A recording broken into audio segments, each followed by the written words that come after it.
mucho gusto estar aquí para que hablemos de un tema que nos concierne a todos.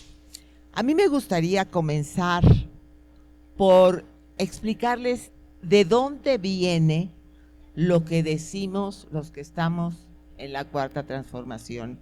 Porque esto de la reforma electoral no es más que una más de las cuestiones que la derecha o los conservadores no quieren cambiar, es una más. Pero vamos a ver por qué dicen lo que dicen y por qué nosotros decimos lo que decimos. Muchos de ustedes, los que están dentro del movimiento y los que no están, han escuchado eso de tener conciencia, ¿no? Aquí hay un montón de revistas que hablan sobre la conciencia. Y yo quisiera que abundáramos un poco más en ese concepto. ¿Qué cosa es tener conciencia? Pues tener conciencia es percatarse de lo que sucede, ¿no? Es decir, el bebé cuando nace, pues no se percata de qué sucede, ¿no? No tiene, digamos, una vida suficientemente experiencial en el sentido de que está en su cuarto y que la señora que entra y le da de comer es su mamá, y poco a poco se va percatando de que es su casa, de que es su cuarto, de que son sus juguetes, de que esa señora es su mamá y que el otro es su papá y que la tía, la abuela, los que estén, se va percatando. Bueno, nuestro movimiento lo que intenta es que las personas se percaten de lo que sucede, tengan conciencia de lo que sucede. Esto no ha sido fácil, porque los que no quieren cambiar un sistema que nos ha llevado al desastre, mienten y dicen y diseñan otra realidad. Entonces, si las personas empiezan a actuar en función de otra realidad, que no es lo que sucede, pues entonces no adquieren conciencia de lo que realmente pasa. Ahora ustedes nos podrían decir, bueno, ¿y cómo sabemos que ustedes sí están diseñando la realidad? Bueno, porque tenemos pruebas, ¿no? Entonces, nosotros tenemos que mostrar cuáles son esas pruebas. Entonces, por un lado está la mentira que conserva un régimen o que quiere conservar un régimen que no conviene a nadie, porque yo estoy segura que si no el 100%, el 95% de las personas que estamos aquí, pues lo que queremos es vivir bien, que haya bienestar y que haya bienestar para todos, porque nosotros estamos incluidos en ese todos, ¿no? Bueno, entonces es muy importante que las personas se den cuenta de cómo les engañan, y no es difícil darse cuenta, porque ya han dicho muchas mentiras que ya se ha comprobado que eran mentiras, ¿no? Entonces, esto de la reforma, nosotros tenemos que partir de cuál es la base, es decir, cuál es nuestra realidad. Nuestra realidad durante 40 años fue que nosotros teníamos una oligarquía, o sea, el poder de unos cuantos seres pudientes que querían controlar todo para ganancias económicas y para tener privilegios. Entonces fue creciendo el movimiento que nosotros decíamos, pues es que eso no es justo, nosotros no es lo que queremos, no puede estar el poder en función de unos cuantos, tiene que haber una democracia, tenemos que avanzar en eso. Y entonces fuimos dando, pues desde hace mucho tiempo, conferencias de este tipo y pláticas en parques, en el metro, donde podíamos, y la gente fue dándose cuenta, de tal forma que llegamos al 2018, ya fuimos suficientes para poder quitar ese poder oligárquico que además tiene el poder sobre los medios de comunicación. Ahora, ¿por qué tienen el poder sobre los medios de comunicación? Porque son dueños, porque tienen el dinero, Entonces tienen el dinero y pagan para que los medios de comunicación siembren la mentira y entonces las personas estén hablando sobre una realidad de mentiras que no es lo que está sucediendo. Por ejemplo, una básica en este proceso de lo del INE es que dijeron que les iban a quitar la credencial de elector. O sea, es muy fácil darse cuenta que eso es una mentira. Y así, y cuando hicieron la marcha y entrevistaron a las personas, es que no vamos a poder votar porque nos van a quitar la credencial de elector, decían. O sea, ¿qué es lo que estoy diciendo? Ellos diseñan una realidad que no existe y en función de eso la gente piensa, ay no, si nos van a quitar, pero ¿quién te dijo eso? Porque además no tenemos la disciplina de acudir a las fuentes y de leer en qué consiste la reforma electoral, ¿no? Si la gente hubiera estado informada de que en qué consistía la reforma electoral primera, pues todo mundo hubiera dicho, no, pues esto es lo que nos conviene. No es posible que haya 500 diputados y que estén sacando del erario esa enorme cantidad de dinero que el pueblo de México necesita, que todos necesitamos, ¿no? Entonces, como la gente no estaba informada, pues estaba hablando con palos de ciego, ¿no? Es decir, incluso mucha gente se contradecía porque les preguntaban, oye, ¿tú estás de acuerdo en que estos señores estén ganando cantidades millonarias? No, no estamos de acuerdo, pero el INE no se toca. ¿Y saben qué es el INE no se toca? Es la oligarquía no se toca. El sistema de corrupción que hemos sembrado no se toca, porque nosotros estamos acostumbrados a ser corruptos, a hacer tráfico de influencias, a tener ganancias extraordinarias y eso no se toca. Eso es lo que están diciendo con el INE no se toca. La oligarquía no se toca y no, sí se toca porque aquí hay aquí queremos implantar una democracia verdadera, ¿no? Entonces, ¿qué es lo que quieren? Pues lo que quieren es conservar ese sistema de corrupción. Eso es lo que quieren, que no se toque, ¿no? Y entonces, fíjense que desde hace mucho, o sea, desde cuando se diseñó esto de una etapa neoliberal, se apoderaron de las instituciones que mayor control tienen sobre la población. ¿Cuáles son esas? El Poder Judicial. El Poder Judicial es poderosísimo, pues es el que dice si alguien es culpable o no. Y eso no nada más sucede en México. En todos los países de América Latina se diseñaron estructuras y formas de que la derecha tuviera el Poder Judicial. Y entonces nosotros estamos metidos en un brete, porque pues es uno de los poderes.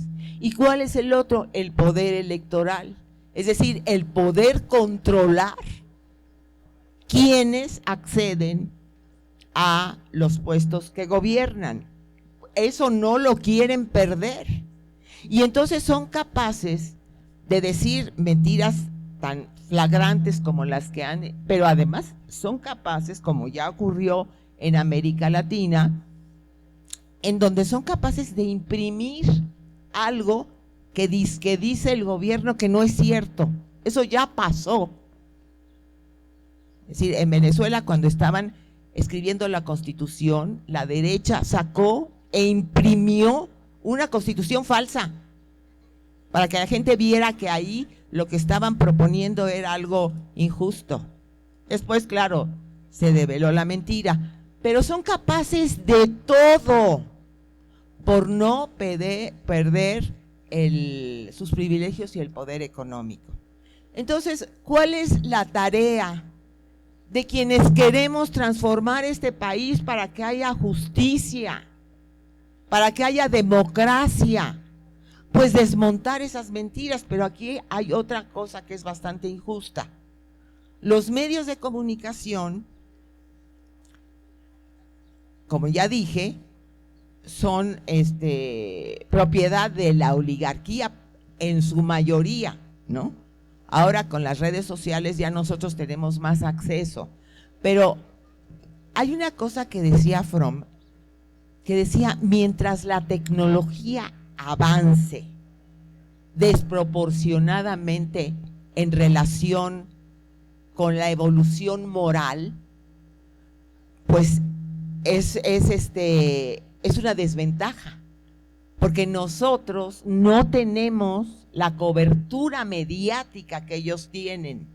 Entonces sus mentiras van rapidísimo y nuestras verdades caminan lento. Alguien decía que mientras la mentira ya recorrió el mundo, la verdad se está abrochando los zapatos, ¿no?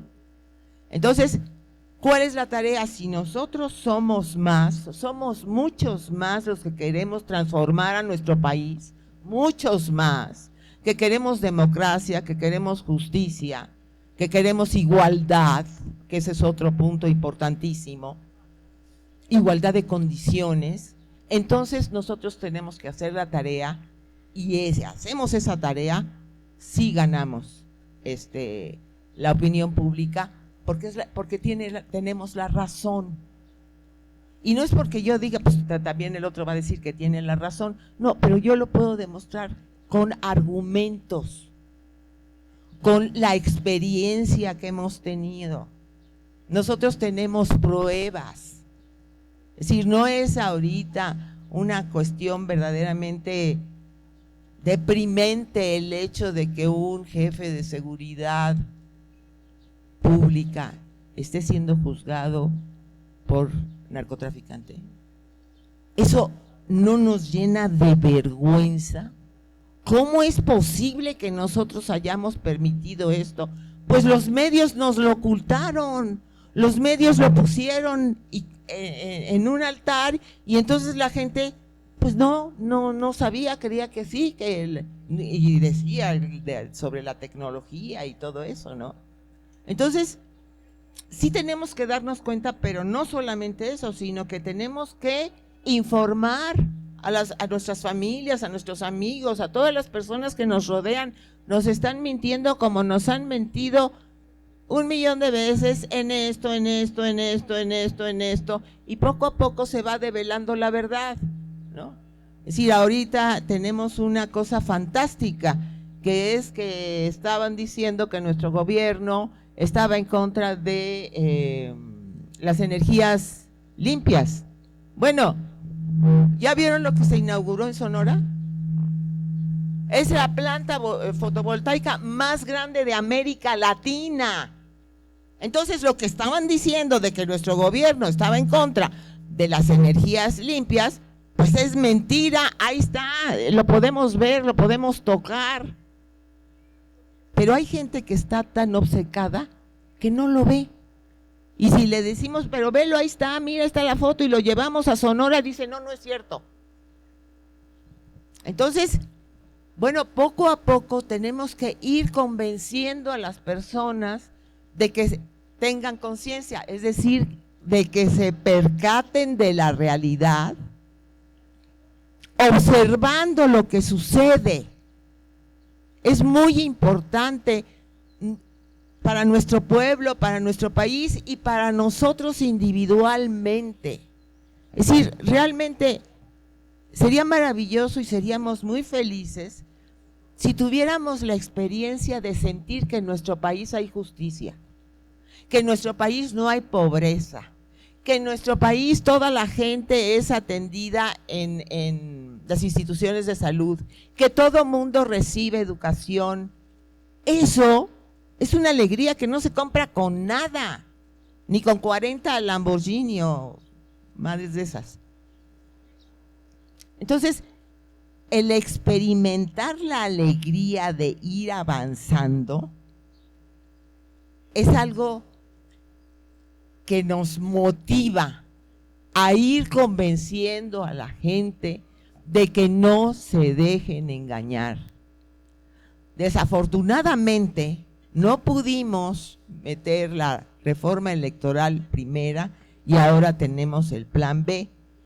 Bueno, vamos avanzando como decía el presidente, como se puede, lo que se puede, como se puede y hasta donde se puede, ¿no? Pero tenemos que ir avanzando. Ahora, yo quería comentarles que muchas veces con los compañeros de este movimiento dicen, bueno, es que realmente en la historia, ¿no?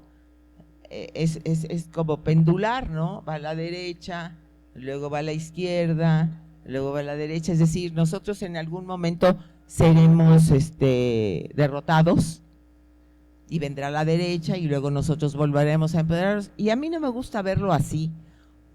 Y no es que no me guste, es que creo que hay otro enfoque importante. Fíjense, Piaget, que es un psicólogo de niños importante, descubrió que en el desarrollo del niño hay distintos estadios, ¿no? Entonces, por ejemplo, los niños van desarrollando su capacidad motora, su capacidad verbal, según van creciendo. Él tiene 6 estudios que va del 1 a los 6 años. Entonces dice que a veces, o no a veces, es decir, es una fase del desarrollo, un niño de 5 años que ya ha desarrollado una capacidad motora determinada, cuando cumple 6 pareciera que retrocede. Y no es que retroceda, es que esa capacidad motora que ya había desarrollado y que dices, bueno, pues ya tiene 6 y a los 5 hacía esto, y por cómo a los 6 no puede hacerlo, porque está introyectando, está incorporando otro aprendizaje. Entonces pareciera que retrocede, pero no. El avance de su desarrollo sigue. Lo que pasa es que está abarcando otras capacidades, está desarrollando otras habilidades. Y a mí me gusta enfocar más la historia, el avance político, moral, desde ese punto de vista. A veces pareciera, bueno, nosotros, por ejemplo, durante la primera década del milenio, pues estábamos verdaderamente del lado contrario de la historia y de la ética y de todo, era vergonzoso, ¿no? Pero se estaba cocinando. O sea, no es que estuviéramos pasmados y obviamente había el apagón mediático y todo eso, pero por debajo se estaban adquiriendo, y resulta que ahorita ya llegamos a un punto en el que somos el país, digamos, más de izquierda, o digamos que hemos consolidado una conciencia. Cuando el presidente dice que este es un pueblo que tiene mucha conciencia en función de los otros, sí, pues es que esa conciencia sí se estuvo trabajando, no se quedó pasmada, no retrocedimos. Estábamos parados porque había una derecha muy fuerte, pero nosotros estábamos trabajando aquí en parques, en el metro, como dije, ¿no? En las familias, en los círculos de estudio, sacando publicaciones como pudimos. Y sí, miren, yo creo que, por ejemplo, las redes, ¿no? La derecha tiene más manejo de redes porque, como ya lo dije, pues tienen más dinero para capacitar gente, para tener más espacios, para hacer trampas, es decir, pero nosotros tenemos que aprender eso. O sea, la izquierda tiene que estar consciente de que nosotros tenemos que avanzar tecnológicamente y tener esas herramientas, porque no hay igualdad de condiciones en la cuestión mediática. Y si nosotros estamos abocando porque haya igualdad de condiciones para todos, pues también en los medios de comunicación tendríamos que tener igualdad de condiciones. Yo estoy de acuerdo en que haya absoluta libertad de expresión, que todo mundo se exprese, pero que todo mundo se exprese, no que un 20% se exprese en el 80% de los medios y un 80% tengamos dificultades para poder llegar a muchísima gente porque no manejamos la tecnología, porque no tenemos el dinero. Bueno, pues ahí tenemos que hacer un esfuerzo. Y además hay otra cosa que es, pues desde siempre, ¿no? El medio de comunicación más efectivo desde que comenzó, yo creo que la historia, pues es el boca a boca, ¿no? Es decir, cuando tú tienes una conversación con alguien, esa comunicación va construyendo más que lo que te dice un señor a través de la radio, porque además yo quisiera también poner énfasis en lo que es la comunicación y sin que caiga yo en la exageración, quiero decirles que la comunicación es todo. Esta carta se hizo con comunicación. O sea, hubo gentes que se comunicaron para diseñarla, para traerla, hubo comunicación. Este libro es comunicación. Es decir, todo lo que el ser humano construye tiene que ver con la comunicación. Incluso un artista que está en su estudio pintando un cuadro, ese cuadro es producto de la comunicación. Él tuvo que haberse comunicado con su entorno para poder inspirarse y pintar lo que está pintando. Entonces, la comunicación es importantísima, es la herramienta de construcción, es la herramienta de transformación, pero también se puede convertir en una herramienta perversa que nos lleve a la guerra, ¿no? La guerra que está ahorita, pues no es que haya sido falta de comunicación, no, es que hubo una comunicación errática en gente que quería, que tenía intereses políticos y económicos de determinado signo, ¿no? Entonces, no perder esto, y aquí debo decir, no es que yo sea mujer, pero las mujeres sí tenemos una habilidad un poco más desarrollada acerca de la comunicación que el hombre. El hombre se guarda más las cosas, nosotros somos, y eso nos viene en nuestro ADN porque nosotros tenemos que estar, tenemos que tener la habilidad de comunicación porque somos en cierto sentido responsables de la crianza. Entonces tenemos que tener abierta la comunicación con un bebé para saber qué le pasa, porque llora. Tenemos como una intuición un poquito, no es que quiera yo colgarme como género habilidades, pero bueno, es una realidad.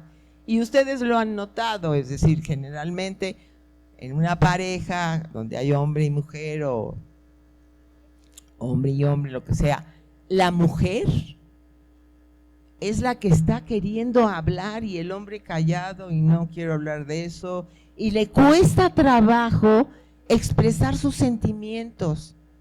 Y le cuesta trabajo expresar sus sentimientos porque también el machismo lo ha limitado en eso.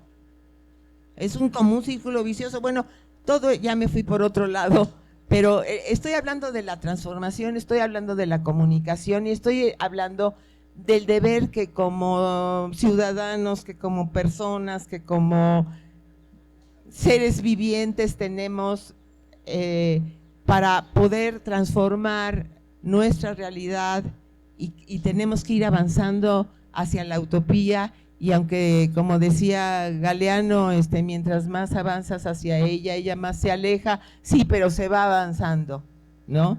Y sí tenemos que reconocer que a través de la historia, pues sí, las sociedades han avanzado. Ya la esclavitud se considera que está mal. Antes no. Antes la esclavitud era legal, estaba bien, ¿no? Ahora ustedes me pueden decir, bueno, pero es que sigue habiendo esclavitud. Sí, pero ya por escrito ya nadie lo dice, ¿sí? Y eso es parte de de la razón por la que la derecha miente, porque ya hay cosas que no puede decir y entonces tiene que mentir y buscarle por el otro lado, ¿no? Es decir, la derecha tiene que mentir porque no puede confesar, yo lo que quiero es que todos los pobres se mueran y que a mí nada más haya una clase que me sirva y yo tener todo el dinero y el control del mundo, pues ni modo que diga eso, ¿no? Entonces miente y habla y toma el discurso de la izquierda y que si la democracia y que si no sé qué, y ahora dice que están atendiendo cosas que antes les valían gorro, ¿verdad? Y entonces ahora sí están dizque muy pendientes y eso no es cierto. Es la mentira con patas, de veras, para conservar el dinero, sus privilegios y su estatus, ¿no? El clasismo, el racismo, conservar todas esas lacras, todas esas cuestiones que lo que hacen es atrasarnos, que lo que hacen es violentarnos. Entonces,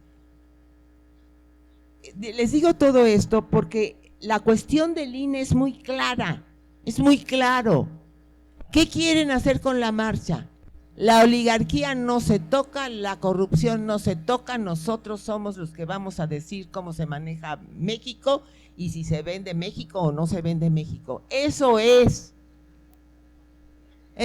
disque el INE, no es todo, el control del Poder Judicial, del Poder Electoral, de los medios de comunicación. Esos tres instrumentos son poderosísimos y son los que nosotros tenemos que ir dominando democráticamente, ¿no? Es decir, tenemos que ir en contra de la corrupción del Poder Judicial, tenemos que ir en contra de la corrupción del Instituto Nacional Electoral, que sabemos que ha permitido los fraudes. Bueno, ¿con qué cara el INE no se toca cuando el INE ha cobijado los fraudes que se han cometido en este país? No, pues claro que se tiene que tocar y se tiene que reformar. No podemos seguir en esta situación. Entonces, eso es lo que nosotros queremos transmitirles acerca de la conciencia, acerca de la transformación, acerca de la comunicación, para que esa marcha que van a hacer con esa consigna, que sabemos a lo que se refieren, no tenga ningún eco en la población, porque la población ya es mayor de edad, tiene razonamiento, puede ver la realidad y que bueno, tienen ellos la libertad de expresar lo que quieran expresar, pero nosotros también tenemos el mismo derecho de expresar que lo que están diciendo es falso. Esto de las noticias falsas viene desde el Imperio Romano. O sea, la noticia falsa que ahora es que son noticias, no, pero noticias falsas han sido siempre. ¿O no pasamos 40 años con noticias falsas? Entonces, ¿por qué nos sorprendemos? No, las noticias falsas es algo que todo el tiempo se ha venido haciendo. Lo que pasa es que ahora nos percatamos. ¡Ay! Es que son falsos, es falso lo que dice López Dóriga. No, pues apenas te lo estás dando cuenta.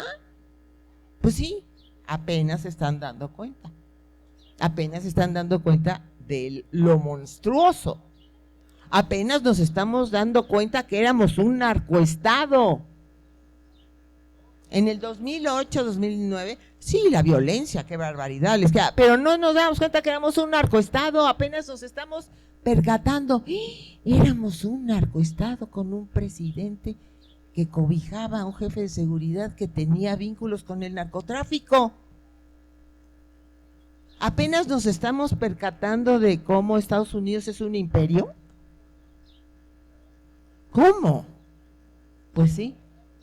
Fíjense nada más el poder de los medios de comunicación, porque no es que seamos tan tontos, es que los medios de comunicación te pintan otra realidad y están dale y dale y dale y dale y dale por radio, por televisión, ahora por redes sociales. Bueno, pues nosotros tenemos que tomar ese terreno y tenemos que avanzar en nuestra tecnología para estar en igualdad de condiciones y vamos a ver si la población, que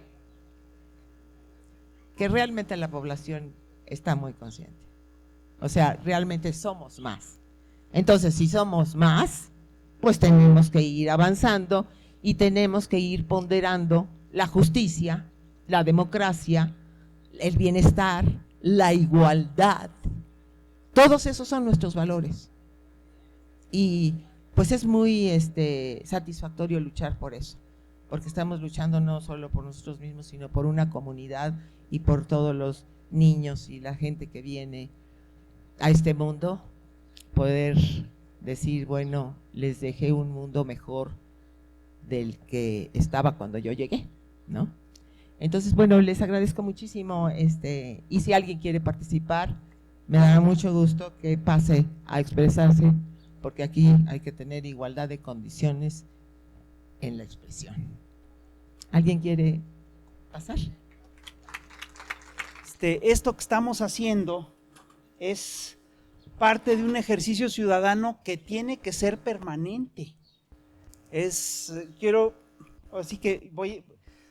Blanca es una gran psicoanalista y psicóloga y ella sabe lo difícil que cuesta cambiar. Es decir, a la gente le cuesta cambiar en su vida. Es decir, si nosotros le preguntamos a ustedes, voy a hacer una encuesta rápida. ¿Ustedes creen que la gente cambia o que no cambia? Levanten la mano los que creen que la gente no cambia. Ok, muy bien. Pues miren, está muy arraigada la idea de que luego la gente no cambia, pero yo creo que la gente sí cambia, pero que cuesta mucho trabajo que cambie. Para que cambie la gente, se necesitan que ocurran cosas realmente trascendentes. Es decir, la gente cambia cuando, por ejemplo, tiene una enfermedad muy seria, o cuando se le muere una gente cercana, o cuando tiene una reflexión muy importante, en fin. Pero la historia nos dice que sí podemos cambiar. Si revisamos la historia de México, vamos a ver que este pueblo en particular le ha apostado varias veces al cambio y a la transformación.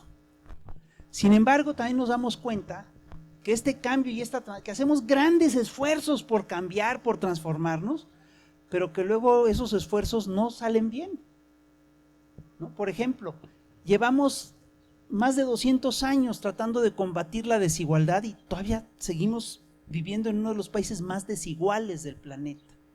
Y esto se debe, entre otras cosas, a que la historia, los antecedentes nos pesan. Somos lo que somos porque venimos de donde venimos. ¿Cómo vamos a quitar la desigualdad si venimos de una sociedad tan desigual? Bueno, todo esto viene a colación porque lo mismo nos pasa en términos de democracia. Es decir, hace poco, Ciro Murayama y Lorenzo Córdoba se echaron el rollo de que el ADN del mexicano no contiene a la democracia. Eso dijeron ellos. Y es increíble el razonamiento, porque al final, imagínate, esta idea es increíble. Es decir, ¿de veras la democracia puede estar en el ADN de la gente? Pues no, en el ADN están otras cosas. Y sin embargo, lo que yo quiero decirles es que este es un pueblo que ha peleado durante décadas y décadas por la democracia. Hemos peleado por la democracia desde el siglo XIX. El propio Porfirio Díaz se levantó en armas contra Juárez, luchando por la democracia, pidiendo sufragio efectivo, no reelección. Y sin embargo, llega a la presidencia y se perpetúa en el poder durante más de 30 años. Es una cosa increíble.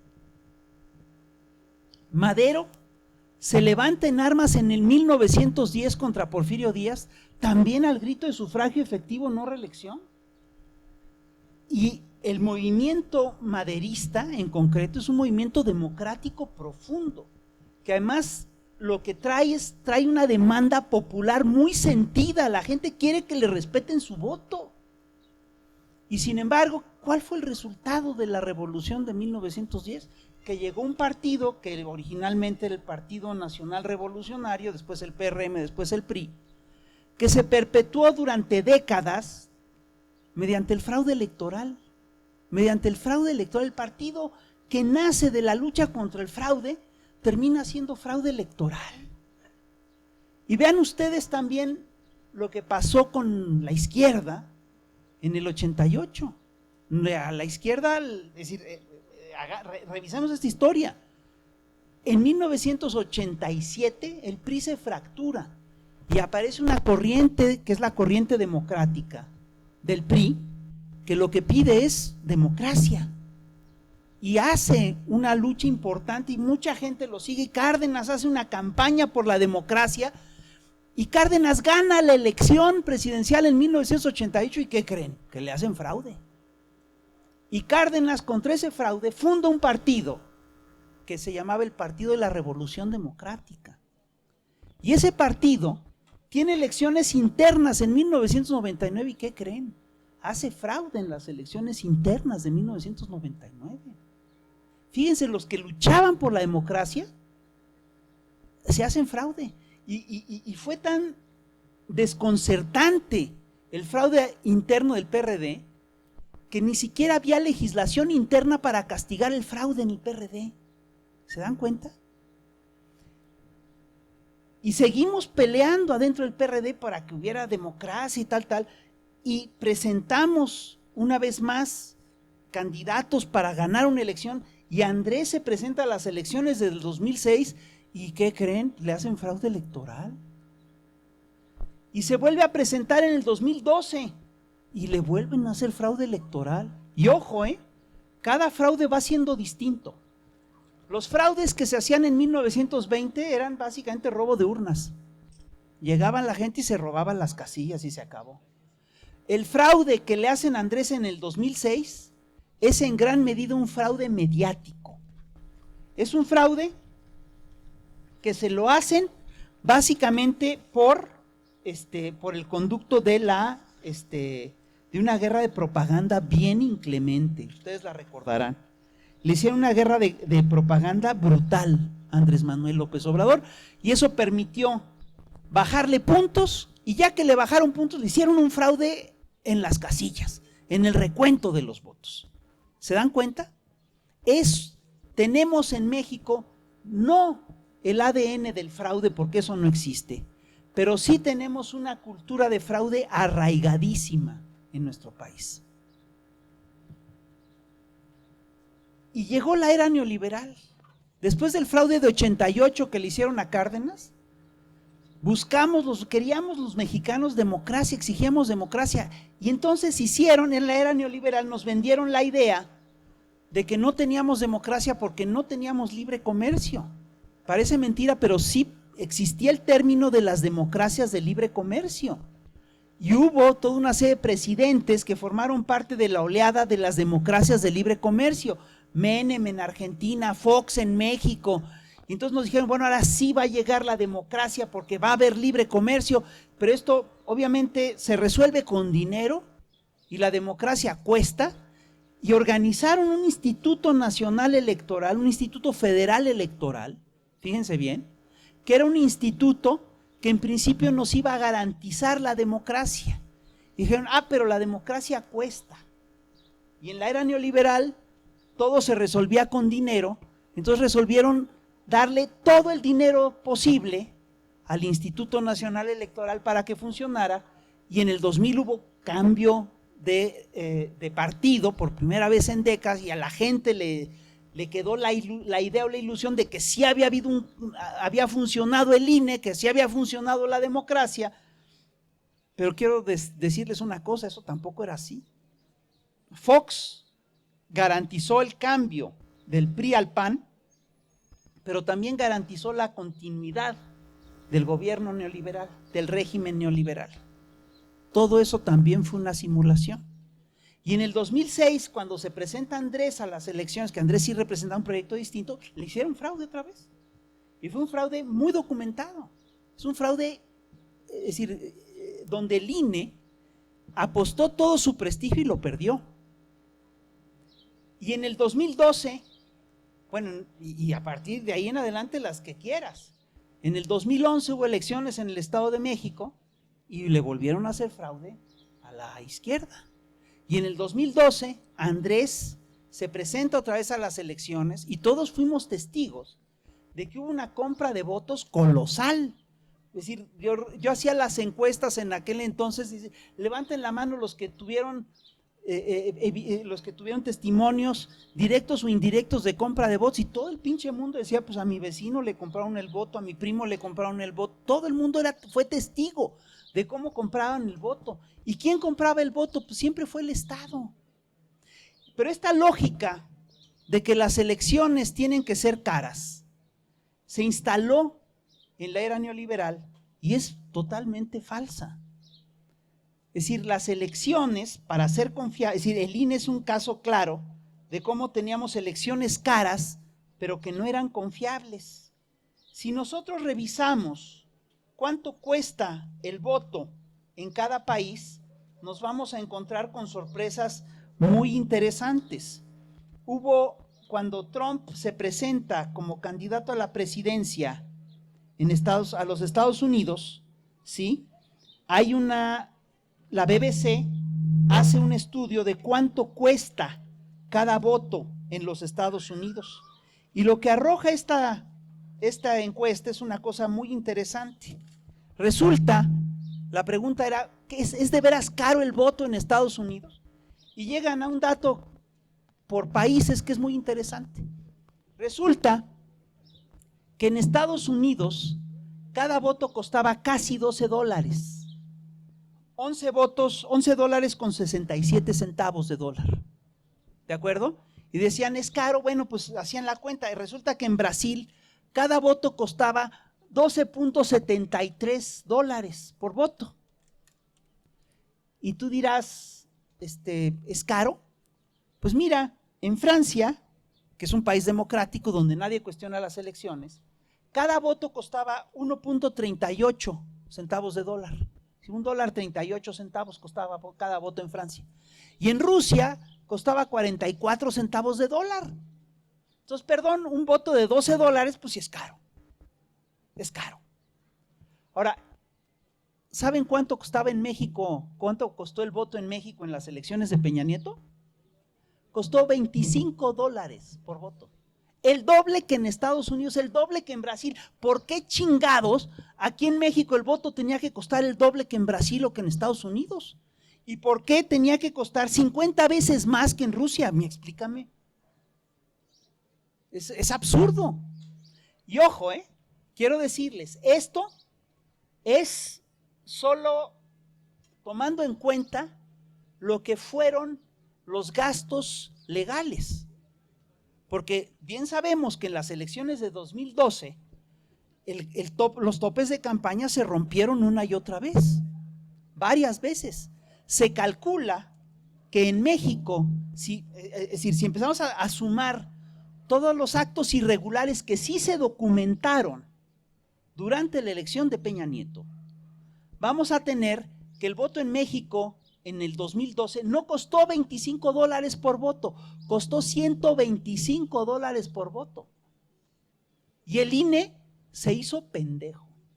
Es un término científico que estoy utilizando para qué. Entonces, fíjense lo que implica esto. La idea de que el dispendio en las elecciones garantiza democracia es una mentira. Eso es totalmente falso, eso es un engaño. ¿De acuerdo? Entonces, lo que quiero decirles es esto. En el 2018, Andrés ganó las elecciones y se los reconoció el INE. Hoy nos dicen los del INE, si Andrés es presidente es gracias al INE. Perdón, no es así. Hay un margen de fraude electoral. Y el margen varía según las elecciones. Nuestro cálculo siempre fue que tenían un 10% de margen para hacer el fraude, compra de votos, tal, porque si la gente vota masivamente, pues se vuelve más caro violentar el 10% de los votos. En el 2018, el voto masivo por Andrés permitió que Andrés ganara con el 53% de los votos y que no hubiera margen para el fraude, pero sí nos hicieron fraude. Mi compañero fallecido, Antonio Helguera, el día de la elección estaba en una casilla y nos dijo, oigan, vengan porque están comprando votos aquí afuera. Y esto fue aquí en Coyoacán. Están comprando votos acá. Y muchos de ustedes seguramente fueron testigos de operaciones de compra de votos y de presión de votos, etcétera, ¿no? Y que intercambio de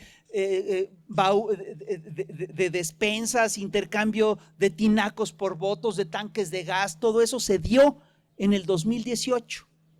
¿Y tenemos una idea de cuánto fue ese fraude? Sí, sí la tenemos. Porque en Estados Unidos también hubo elecciones, los mexicanos también votaron, pero fíjense, en México, en el país Andrés ganó con 53% de los votos, pero en Estados Unidos ganó con 63%. ¿Cuál es la gran diferencia? Que ahí no hubo operativos de compra de votos. Entonces, muy probable, hay un indicador que nos dice que Andrés sí pudo haber ganado con el 63 y que no les alcanzó el fraude.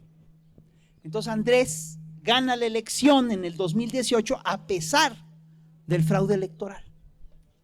Ahora bien, Andrés tiene claro que una de las deudas que tenemos históricas en México es con la democracia. Hemos tenido momentos de justicia social, pero no hemos tenido buenos momentos de democracia. Entonces Andrés propuso una reforma electoral importante. Tú revisas esa reforma electoral y te vas a dar cuenta que es una reforma electoral que beneficiaba a todos los partidos, incluso afectaba más a Morena que al PRI y al PAN. Porque fíjense, cuando México estaba bajo el dominio del PRI, el PRI de repente decidió cambiar la ley para que en la Cámara de Diputados, si tú tenías el 41% de los votos, tuvieras automáticamente el 51% de los legisladores. Y esa legislación le sirvió al PRI, le sirvió al PAN, y cuando le llegó el caso, llegó el 2018, le sirvió a Morena. Y claro, Aguilar Camín hasta entonces dijo, no, esa legislación es absurda porque favorece a uno de los partidos. Sí, claro, pero ¿por qué no lo habías dicho antes? Y Andrés, para cambiar esa legislación, propone una nueva reforma electoral para evitar eso. Lo que propone la reforma, si ustedes la leen, es que a cada partido le toque exactamente el número de diputados que le corresponden, que gana electoralmente. Es una reforma bien democrática. ¿Por qué se oponen los señores del PRI y del PAN? Se oponen por oponerse. Parece ser que ni siquiera la leyeron, porque encontraron en eso una bandera para agitar a la población en contra del actual gobierno. Y entonces Andrés dijo, bueno, está bien, pues tenemos el plan B. Vamos a impulsar unas medidas de austeridad en el INE, vamos a reducir este instituto que es carísimo, que en parte el costo de este instituto te explica por qué el voto en México es de $25 por voto, el costo del voto es de $25 y no de 12, porque hay un dispendio en las cúpulas del INE. Pero entonces, estos señores echaron a andar una campaña en contra de la reforma electoral. ¿Por qué? Porque están defendiendo al viejo régimen. ¿Quién puso a los actuales consejeros Ciro Murayama y Lorenzo Córdoba? Los pusieron el PRI y el PAN. Es lo que están defendiendo todo un modelo que es antidemocrático. Entonces, ¿qué hicieron? Se lanzaron contra esa reforma electoral, llamaron a una marcha contra la reforma electoral, diciendo que esa reforma electoral de Andrés era una reforma autoritaria que implicaba que Andrés se quería perpetuar en el gobierno y que quién sabe qué. Y el problema es que la llamaron con engaños. Es decir, dijeron que era una marcha ciudadana, cuando en realidad estaba siendo convocada por los partidos políticos, por el PRI, por el PAN, por Movimiento Ciudadano y por el PRD. Ellos son los que la convocaron, ellos son los que llevaron gente. Dijeron que era una marcha ciudadana y todos vimos que movilizaron las alcaldesas y los alcaldes de la Ciudad de México a esa marcha. No fue una marcha ciudadana. Dijeron que nos iban a quitar el INE, y en eso hay un discurso bien engañoso, porque no es que se quite el INE se refuerza, de hecho, se vuelve un instituto más sólido, se vuelve más económico, por supuesto, porque es un instituto dispendioso. Pero no es cierto que se quite el INE. ¿Pero por qué insisten en que se nos va a quitar el INE? Porque ahí hay una trampa discursiva. Si yo te pido que me muestres tu INE, me vas a mostrar tu credencial de elector. Cuando dicen va a desaparecer el INE, el discurso que están mandando es que te van a quitar tu credencial de elector. Y eso sí te afecta hasta tu identidad. Y por eso mucha gente entrevistada en la marcha decía, no, es que yo necesito el INE para ir a cobrar mis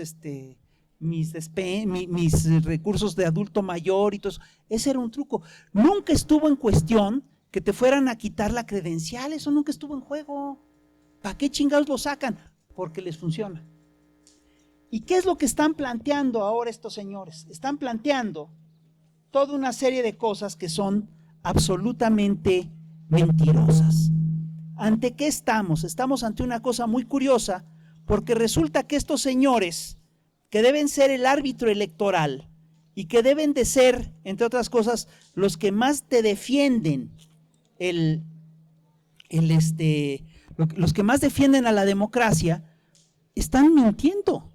Entonces tenemos un árbitro, por un lado que es parcial, que ha tomado partido por el PRI, por el PAN, por Claudio X González, por el PRD, ¿sí? Y que por el otro lado moviliza mintiendo. Dime tú qué credibilidad puede tener un árbitro que te miente. Eso es un problema, ¿no? Y es un problema de fondo. Dicen cosas que son increíbles. Dicen, se te van a quitar la credencial de elector. Eso no es cierto. Te dicen, es que van a quitar al 87% del personal del INE. Eso no es cierto. Van a quitar a menos del 20%, o alrededor del 20%, ahorita no tengo el dato. ¿Cómo hacen sus cuentas? Lo que sí se va a quitar es el 87% de la casta privilegiada del INE, de los señores que cobran más dinero que el presidente. Eso es lo único que se va a afectar en esta reforma electoral, en este proceso electoral. Eso es lo que está en juego. Nos dicen estos señores que la reforma va a acabar, va a poner en riesgo las elecciones del 2024. Lo que hay detrás de ese discurso es una trampa. Fíjate, se ponen en riesgo las elecciones presidenciales, lo que abre la puerta para la reelección. Eso es un engaño, eso es una mentira. Todo el discurso está fundado en mentiras. Dicen que van a quitar al personal que revisa las casillas y todo eso. Eso es falso. De hecho, en la ley está establecido que se va a buscar que sea el mismo personal y que no se deduzca a nadie. Dicen puras pinches mentiras. Ahora, ¿ante qué estamos? Estamos una vez más ante una lucha histórica por la democracia. A nosotros nos acaba de pasar con la reforma eléctrica. La reforma eléctrica, sí, la perdimos en la Cámara, fíjense bien, pero la ganamos en la opinión pública.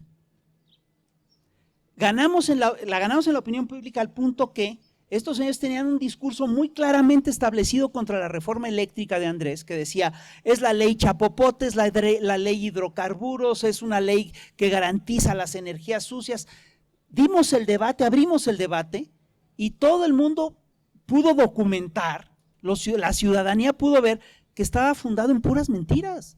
No es cierto que los privados produzcan más energías limpias que la CFE producen mucho menos energías limpias. No es cierto que necesitemos el dinero de ellos. Ellos el dinero que han sacado, lo han sacado de la banca de fomento aquí en nuestro país. Para eso no los necesitamos. No es cierto que ellos garanticen la transición a las energías limpias. Quien lo puede garantizar es el gobierno, es la CFE. Ganamos ese discurso en la calle. Y tenemos que hacer lo mismo ahora con el discurso sobre la democracia en México. Ellos no son la democracia, ellos son la garantía de la continuidad del fraude. ¿Quién marchó con el INE hace unas semanas? Marchó Osorio Chong, marchó Alito Moreno, marchó Elbester Gordillo, marchó la gente de Felipe Calderón, todos los que han hecho fraude electoral. Ellos son los que están defendiendo ese sistema y ese modelo. Entonces, ¿qué es lo que procede? Lo que procede es que nos informemos. Ellos van a marchar el 26, la semana entrante. Ellos prometieron llenar el Zócalo y ¿saben qué? Yo creo que van a hacer lo posible por llenarlo. Pero les voy a decir algo. Que llenen el Zócalo me tiene sin cuidado. Lo que importa es que pierdan el discurso, que su narrativa la podamos desmontar nosotros, que nosotros a la tía panista, al primo priista, al sobrino de MC, etcétera, les podamos decir, oye, a ver, vamos a discutir, ¿no? Tú me dices que esta reforma es fraudulenta, yo te digo que no. Tú dices que quita plazas, yo te digo que solo afecta a la burocracia dorada. Tú dices que el voto tiene que ser caro, yo te puedo demostrar que no. Entonces, lo que tenemos que hacer es formar e informar. Y regreso a lo que platicaba al principio. Les decía yo que sabemos que cambiar es muy difícil. Si queremos cambiar la democracia en este país, si queremos que prosiga la transformación, nos tenemos que informar y tenemos que trabajar para que prosiga. Sin lugar a dudas, los cambios nos han traído grandes beneficios, sobre todo si los comparamos con lo que pasa con los otros países de América Latina. Si tú revisas, por ejemplo, lo que pasa en Perú con lo que pasa en México, te das cuenta que Perú no tiene la tradición de lucha que tiene este país. Tiene otra tradición de lucha muy importante, pero no es esta. Hay, por supuesto, lecciones que aprendemos históricamente y que vamos a encarar. Somos la suma de las luchas históricas del pueblo de México. Y para que esto se mantenga así, tenemos que entender que estas luchas tienen que ser constantes. Ya peleamos por la democracia en 1910, ya peleamos por la democracia en 1988, ya peleamos por la democracia en 2006, ya peleamos por la democracia en 2012, ya peleamos por la democracia en el 2018. Hemos avanzado al punto que logramos sacar al PRIAN del gobierno. ¿Pero qué creen? Todavía no consolidamos la democracia en México. Y eso sí implica que vamos a tener que seguir peleando otro rato. Yo quiero decirles que por eso me parece chingoncísimo que estén ustedes aquí, que esté Irán, que esté Blanca, que estén todos los compañeros y que estemos empeñados todavía en sacar adelante la democracia en el país, porque hemos avanzado mucho en términos de democracia, hemos tenido logros, pero todos son circunstanciales, no son permanentes. Tenemos ya una cultura de lucha por la democracia en el país. Todavía no tenemos una cultura democrática. Y para tener esa cultura democrática les tenemos que ganar a los señores que mienten y tenemos que enfrentar la cantidad de mentiras, la campaña de mentiras que nos están echando el INE, Córdoba Murayama, Claudio X González, Televisa, todos estos señores. Entonces yo nada más les quiero preguntar, ¿están dispuestos a pelear por la democracia? Levanten la mano. Ah, pues chingón. Chingón, compañeros. Muchas gracias.